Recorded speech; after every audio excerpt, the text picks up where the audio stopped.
Ahmed was an old man living alone in a dilapidated house near an ancient cemetery. The weight of loneliness hung in the air, thickened by the memories of being abandoned by his children and wife. Each day was a struggle against solitude, but nights were when the real horrors began. At first, it was just small things, distant footsteps that seemed to echo through the halls, the sound of a door creaking open only to be found shut tight upon inspection, and whispers so hushed they could almost be dismissed as wind. Ahmed tried to ignore these occurrences, telling himself it was just his imagination or the old house settling. But soon, the eerie events became impossible to disregard. One night, as Ahmed sat in his worn-out armchair, he heard a chilling melody drift into the room. It was a lullaby he hadn't heard since his childhood, sung by a voice he recognized as his late mother's. Shivers ran down his spine as the sound grew louder, coming from all directions at once.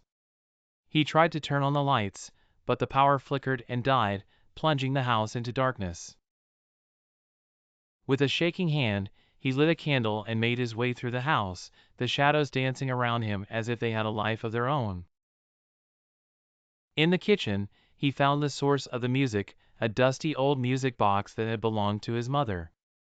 Seeing it churn out the haunting tune filled him with an inexplicable dread. Suddenly, he felt a cold breeze brush past him, despite all the windows being firmly shut.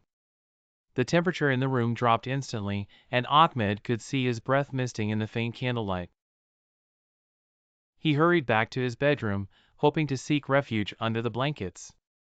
But as he approached his bed, he saw something that made his blood run cold. There, etched into the wall above his headboard, were claw marks, deep and jagged as if made by some monstrous creature. He stumbled back, knocking over the candle, which extinguished with a hiss. In the pitch black, Ahmed could hear heavy breathing, inhuman and sinister, growing closer and closer. He fumbled for his phone, his only source of light, and when he finally turned it on, the screen illuminated a face, twisted and ghastly, mere inches from his own. The phone slipped from his fingers, and the last thing he heard before darkness swallowed him was the malevolent laugh of whatever had found him. Days later, neighbors found Ahmed's house eerily silent, his chair empty but warm, and the music box playing that same unsettling lullaby.